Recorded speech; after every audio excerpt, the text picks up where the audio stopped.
Hola, el día de hoy vamos a dar un breve repaso sobre el tema enfermedad ácido péptica, enfocado principalmente en algunos aspectos prácticos. Muy bien.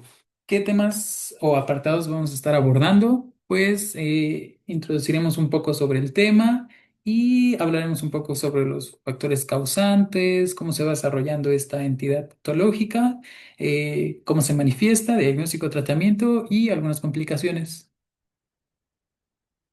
Muy bien. La enfermedad acidopéptica va a estar constituida por una serie de trastornos que de manera general producen un desbalance entre la secreción excesiva de ácido y puede estar acompañado también de la disminución de la barrera defensiva de las paredes del tracto gastrointestinal. El conjunto de estas va a ser la que produzcan el daño, pero no se va a manifestar de una sola manera. Se puede manifestar como una enfermedad hipersecretora o como el tema que vamos a ver el día de hoy. O sea, principalmente enfocado a la enfermedad de úlcera péptica, la cual se va a definir como la interrupción en el revestimiento interno del tracto gastrointestinal. Esto puede ser una lesión única o múltiples que no necesariamente van a estar confluyendo entre sí. Y bueno, el sitio donde más se presenta estas lesiones es en el estómago y en el duodeno proximal. Ok, ¿cuál es la causa más descrita de esta manifestación? Bueno, principalmente se ha descrito que la infección por Helicobacter pylori es la causa principal de las úlceras en el tracto digestivo, o principalmente en la primera porción del duodeno, y también se ha asociado el uso crónico de AINES. La primera etiología, perdón, se encuentra más dentro del grupo de edad que abarca los 25 años hasta los 64 años, y el uso crónico de AINES está más enfocado a, pues más allá de 25 años, con estos pacientes con una larga evolución en el consumo de estos AINES, o pues en pacientes que tienen comorbilidades y necesitan seguirlo tomando. También se han asociado los factores de riesgo como el consumo crónico de alcohol, de tabaco, el estrés psicológico, aunque también el estrés físico o fisiológico o patológico está asociado a ciertos tipos de úlceras. Un par de ejemplos serían las úlceras por quemaduras o politraumatismos.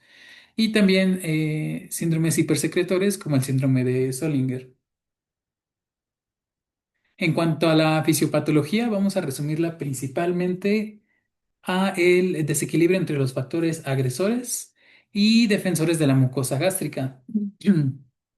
Entre los factores protectores, pues podemos, o defensores más bien, podemos encontrar principalmente a la barrera de fosfolípidos, a la mucosa y a la presencia de bicarbonato, el cual pues van a regular principalmente las secreciones ácidas, bueno, el estado ácido y proteger estas paredes gástricas. También tenemos la secreción fisiológica de ciertas sustancias mediante las siguientes células, como las células parietales con la producción o secreción de ácido clorhídrico y factor intrínseco. Las mucosas, pues principalmente el moco protector. eh, Gracias a la presencia de mucina, las células principales con su secreción de pepsinógeno y la hormona gastrina producida por las células que nos van a ayudar a la producción de ácido clorhídrico. Ahora bien, conociendo estos factores defensores o fisiológicos de la mucosa gástrica, también vamos a mencionar los factores agresores, en los cuales vamos a resumirlo principalmente en la infección por la bacteria Helicobacter pylori y el consumo prolongado de AINES, entre los que se encuentran descritos como principales agresores, se encuentran el naproxeno, el diclofenaco, todo esto pues a partir de sus mecanismos de acción. Muy bien, en el siguiente diagrama explicamos de manera muy breve cómo es la patogenia de la bacteria Helicobacter pylori. Primero, pues tenemos el ingreso hacia la zona que va a infectar, y por medio de sus flagelos, el movimiento flagelar va a instaurarse directamente en la célula al principio, y después al penetrarla va a llegar hasta las células. Y bueno, gracias a que esta bacteria es productora de urea y gracias a su ureasa puede producir amonio o resultar en amonio, este va a causar que el pH circundante a la bacteria cambie y sea más propicio al desarrollo de esta. Lo adapta, bueno, lo cambia para la adaptación de la bacteria. Ahora, ya que tiene un ambiente adecuado para su estancia, más bacterias acuden al sitio o se facilita la inserción a un sitio determinado y gracias a la presencia de esta, la liberación de hidrogeniones, los factores proinflamatorios y el cambio en el pH, pues va a causar finalmente la erosión pues prolongada en el sitio donde se hayan insertado y lo que se va a manifestar principalmente como la úlcera bien descrita. Ok, eso fue en cuanto hablando a la bacteria, pero ahora hablando un poco sobre los AINES, pues su principal mecanismo de acción es la disminución en la producción de prostaglandinas, ya sea mediante una vía COX-1 o COX-2. Pero la inhibición de estas prostaglandinas nos resulta en el aumento en la producción de ácido clorhídrico y la disminución en la secreción de mucina, la secreción de bicarbonato y en la disminución en la producción de fosfolípidos. Por lo tanto, en la disminución de estos factores protectores, aumentará el daño causado por estos medicamentos. Muy bien. ¿Cómo se va a manifestar nuestro paciente con nosotros? El principal síntoma o de los principales síntomas que va a tener, pues es la dispepsia, ya sea en una manifestación de úlcera duodenal, que tiene sus características propias, o la úlcera gástrica. El síntoma que comparten estos dos es la dispepsia. El paciente nos comentará que pues ya lleva tiempo o de aparición con ardor. Bueno, va a manifestar que siente ardor, principalmente en el epigastrio, sensación de distensión posterior a la comida, nos puede manifestar sensación de plenitud postprandial o incomodidad al momento de dormir. Muy bien, agregado a la dispepsia, pues ya puede presentar estos síntomas característicos a la úlcera duodenal que consisten en un dolor epigástrico, pero de 1 a 3 horas después de los alimentos. También puede mencionar que encuentra alivio a este dolor al tomar antiácidos o un punto importante es cuando consume alimentos, es cuando empieza a sentir la mejoría. O también nos puede comentar el paciente que siente este dolor, el dolor en epigastrio, y lo despierta. Digamos, él está descansando comúnmente y este dolor es lo que lo despierta. Hay que distinguirlo de esa sensación de vómito o que sienta que se le regresa la comida, que nos puede orientar hacia otro padecimiento, pero en este caso solo es dolor que lo despierta. Y por el lado de la úlcera gástrica tiene pues, menos características, pero entre estas se encuentra el dolor, se encuentra al consumir alimentos o al momento de estarlos preparando. Recordemos que el dolor por úlcera gástrica se da principalmente por la estimulación a la secreción. Y bueno, como el ingerir alimentos es lo que le causa dolor, estos pacientes van a tender a comer menos para evitar la molestia y por lo tanto podemos observar una pérdida no intencionada de peso.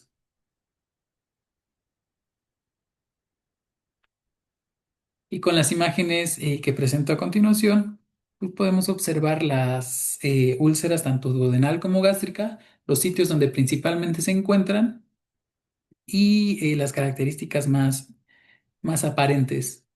Se suele considerar que la úlcera gástrica tiene más espesor, por así decirlo, más profundidad y son un poquito más grandes, a diferencia de las úlceras duodenales, que aunque se ven más sencillas, están bien delimitadas a comparación o en contraste de la pared normal. Muy bien. ¿Cuál es el diagnóstico o cómo vamos a instaurar un diagnóstico para estos pacientes? Principalmente vamos a realizar la historia clínica.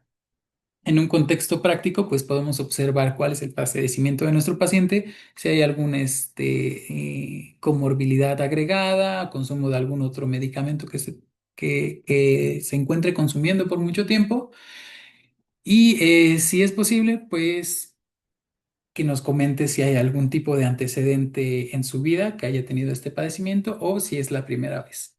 Dependiendo a esto y a sus signos clínicos, como siempre, a sus signos vitales, pues vamos a saber si podemos completar nuestra historia clínica de manera calmada o si presenta datos de alarma, pues poder instaurarlo de mejor manera, ya sea con el mejor triage y hacer un mejor interrogatorio, pues basado en un sample. Pero bueno, en el mejor de los casos, una historia clínica completa, un examen físico iniciando por lo general y después a lo específico o a lo dirigido. Y laboratorios, ¿con qué laboratorios podemos apoyarnos? En primer lugar, con una biometría hemática. ¿Qué buscamos en la biometría hemática? Principalmente algún dato de anemia que nos podría estar marcando. Si es en agudo, pues podría ser una anemia normo-normo que nos hable que esté sangrando en agudo. También podemos completarla con una química sanguínea y que pueda tener un perfil que incluya a la amilasa y a la lipasa, principalmente para descartar, perdón, algún tipo de patología pancreática o que el dolor nos esté orientando hacia otro padecimiento. Ahora, en cuanto a los datos de alarma que comentaba anteriormente, pues si hay datos de sangrado, el paciente puede llegar con ustedes porque digamos que acudió a alguna fiesta y comió irritantes, alimentos ricos en grasas, comió una gran cantidad y aparte un consumo de alcohol brusco. Bueno, que llega a la embriaguez, más bien. Y aún llegando a la embriaguez, continúa este consumo. Entonces, este paciente puede comentarles que tuvo vómito y después este vómito fue tanto que llegó hasta, que les puedo comentar que después de vomitar saliva, después vomitó un poco rojo o sangre franca. O también les puede comentar que posterior a todo eso acudió al baño y pues tuvo una evacuación muy fétida y muy oscura. Eso podrían ser datos de alarma que requiera la hospitalización de este paciente por un probable sangrado o a determinar la causa exacta. Otra manera en la que nos puede llegar un paciente, pues puede ser que tiene tanto dolor que ya no puede comer. Y esto, pues, ya no lo soporta, ya no soporta no poder comer por el dolor y le ha comentado que ha perdido bastante peso. O bien que sea un dolor en agudo, pero según lo que refiere el paciente, sea muy intenso para hacer cualquier malestar que ellos perciban como indigestión. Lo importante aquí es observar cómo llega el paciente, qué datos agregan, si podemos percibir entre sus síntomas o inferir más bien dónde se encuentra esta patología o digamos lo que estamos sospechando o si puede haber algún tipo de diagnóstico diferencial. Recordemos que está comprendida esta entidad, bueno, la enfermedad ácido péptica por varias patologías que al final de cuentas comparten ciertos síntomas, pero nosotros, o en el tema de hoy enfocado a úlcera péptica, pues puede que no cumpla con estos síntomas y sí cumpla otros.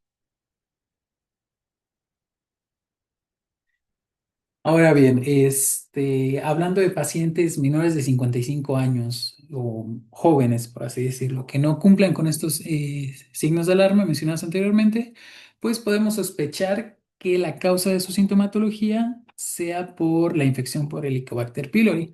Por lo tanto, podemos tomar como método diagnóstico hacer una prueba de aliento con urea o un examen de ureasa para poder observar si se encuentra positivo, pues ya sabríamos que puede ser la infección por Helicobacter pylori, recordando que es productora de esto, de urea y ureasa. Ahora bien, si hacemos la prueba de ureasa, pues debemos de suspender por lo menos los IVP si es que se encontraba tomándolos o posterior a un tratamiento que haya llevado, por lo menos 2 semanas antes. Si no consume IVPs, pues ya no sería necesario dar esta indicación, pero es importante considerarlo en cuanto al historial de medicamentos de nuestros pacientes. Y bueno, nuestro gold estándar o el método de elección diagnóstico para la úlcera péptica, pues es la endoscopía. ya sea una endoscopia en una fase completa, digamos, iniciando por esófago, abarcando estómago, duodeno y tal vez un poco más allá, o se puede referir en cuanto a la clínica, tal vez solo a gastro o también abarcar un poco de duodeno, dependiendo la existencia y pues también coste-beneficio. Esta endoscopía y si tiene algún dato de ser gástrica, principalmente, aunque también en la duodenal se puede hacer, pero pues no es tan necesario, debe incluir la toma de biopsias, ya que como complicación y como veremos más adelante, esta manifestación gástrica o esta úlcera gástrica puede pues ser una antesala de algún tipo de malignidad. Entonces debemos estudiar que no sea el caso y que cicatrice y tenga una evolución adecuada. Para esto, pues debemos incluir la toma de biopsias en el momento y posterior a cuando nosotros consideremos que el tratamiento ya fue efectivo. Esto para corroborarlo. Muy bien. Lo importante, recordemos en este tipo de casos, pues es valorar cómo está existiendo la cicatrización, ya que en algunos casos la cicatrización puede ser un poco no descontrolada, pero no tan común y pues hacernos sospechar que algo está sucediendo fuera de lo común. Muy bien, ahora hablando del tratamiento, pues tenemos medidas farmacológicas y no farmacológicas. Y para su estudio un poco más práctico, lo vamos a dividir por el tratamiento en una úlcera péptica sospechada por el consumo de AINES. Para esto vamos a individualizar a nuestro paciente siempre, siempre, ya que a algunos se les puede quitar el AINE fácilmente y ya y continuar tal vez con un IVP de protección, pero hay pacientes en los que no se puede retirar este medicamento que estén consumiendo. Por lo tanto, hay que individualizar cómo nos llega nuestro paciente. Para eso, pues si tenemos el tiempo, vamos a hacer nuestra historia clínica completa y sacar todos los datos posibles en cuanto a la medicación que esté teniendo. Recordemos que la úlcera péptica se asocia principalmente a pues, adultos mayores o con alguna patología que haga que su consumo sea muy necesario.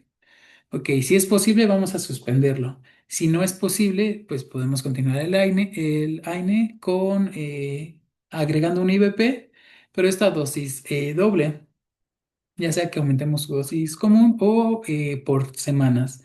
Este tratamiento puede ir de hasta 12 semanas, de 8 a 12 semanas, y posteriormente valoraremos a nuestro paciente si los síntomas se dieron, si hubo apego al tratamiento o si de plano pues no cambió su sintomatología. Muy bien, si a este tipo de pacientes les hicimos la prueba de urea y salió positiva, pues agregaríamos también tratamiento para la erradicación de la bacteria. Y ahora, si este paciente tiene un riesgo gastrointestinal alto, pues vamos a suspender su AINE si su patología, si su patología base nos lo permite. Recordemos que también, aparte del riesgo gastrointestinal, puede tener un riesgo cardíaco que debemos considerar. Pero si es posible, podemos suspender el AINE y dar un tratamiento con IVP y algún medicamento COX-2. Recordemos que de acuerdo al mecanismo de acción de estos medicamentos, algunos pueden ser COX-2 selectivos, entonces, pues trataremos de dar este tipo de medicamentos para, pues, afectar en la medida que sea posible menos a nuestro paciente. Muy bien, ahora, si sospechamos principalmente la infección por el Helicobacter pylori, que en la mayoría de los casos se asocia más a una úlcera duodenal, pues vamos a dar un tratamiento de erradicación. Este lo podemos dar por líneas y de las principales pues tenemos estas. En la primera línea sería un tratamiento basado en amoxicilina, 1 gramo cada 12 horas, agregado a claritromicina de 500 miligramos cada 12 horas y omeprazol de 20 miligramos cada 12 horas por 7 días. También hay que mencionar que en esta primera línea la claritromicina también se puede ver sustituida por metronidazol. Y en la segunda línea, en caso de que pues, sea no necesario, sería una tetraciclina de 500 miligramos por cada 6 horas, agregado metronidazol 1 gramo cada 12 horas, bismuto de 525 miligramos y omeprazol de 20 miligramos cada 2 horas por 14 días. Recordando que este tratamiento, al finalizarlo, debemos de confirmar la erradicación. Ok, ¿qué otros tratamientos o manejos se puede dar a este tipo de pacientes? Pues si estamos en una zona de hospitalización y tenemos a la mano la endoscopía, pues en un principio podremos ver y descartar si hay algún tipo de sangrado activo.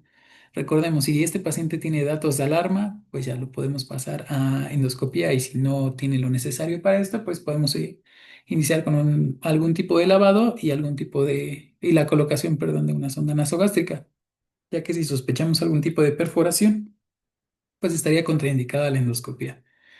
eh, digamos que este paciente tiene datos de sangrado activo, pues bueno, se haría un manejo más quirúrgico para tratar de detener el sangrado activo.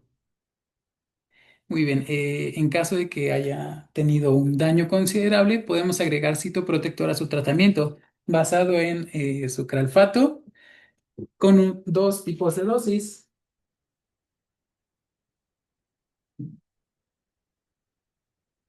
Ok, las dosis estarían basadas en una de inicio de 1 gramo bueno, 4 veces al día por 4 a 8 semanas. Y también una dosis de mantenimiento que puede ser de 1 gramo 2 veces al día. O sea, la mitad de lo anterior. Esa se puede dar a consideración y beneficio del paciente o incluso hasta por 3 meses. ¿Qué otras medidas vamos a dar? Pues vamos a restringir todos estos factores de riesgo que pueda tener nuestro paciente, como el consumo de alcohol, de tabaco e incluso el de cafeína. Y también recomendar que evite las comidas copiosas, abundantes antes de dormir y pues, lo de casi siempre reducir el consumo de alimentos grasos o altos en grasas o con demasiado picante. Muy bien. ¿Qué complicaciones podemos tener en este tipo de casos? Pues bueno, referidas a las úlceras como tal, nuestras úlceras pueden sangrar, pueden perforarse, pueden causar algún tipo de obstrucción o ser refractarias, ya que estas puede que no respondan al tratamiento, hasta en un 10% de los casos puede que no respondan. Así que pues nos puede dar cierto tipo de problema el que no esté respondiendo a nuestro tratamiento. Pero para eso vamos a dar un seguimiento y vamos a tratar de asegurarnos que el padecimiento pues revertió. Recordando que en la endoscopía de la úlcera gástrica debemos de realizar una al principio, como se comentaba anteriormente, y posterior al tratamiento para confirmar que sí fue revertido este daño. Y en las úlceras duodenales pues no es tan necesario hacerlo, pero pues se podría tomar una endoscopía de control. Recordemos, debemos individualizar al paciente y pues si lo vemos bastante bien, tiene bastante buen apego a su tratamiento y ya no hubo algún otro síntoma, pues puede seguir su tratamiento en casa y finalizarlo hasta donde llegaron las semanas indicadas. Si es un paciente que tiene más riesgo de complicaciones, pues será importante darle citas de seguimiento y datos de alarma en casa. Otra complicación, pues como se mencionaba anteriormente, es el estado de malignidad al que puede evolucionar estas lesiones. Entre los principales sería algún tipo de adenocarcinoma gástrico o algún linfoma de tipo MALT. Y una complicación, pues también más aguda, asociada pues también a la ulcerativa sangrante, sería el sangrado gastrointestinal. Y eso sería todo.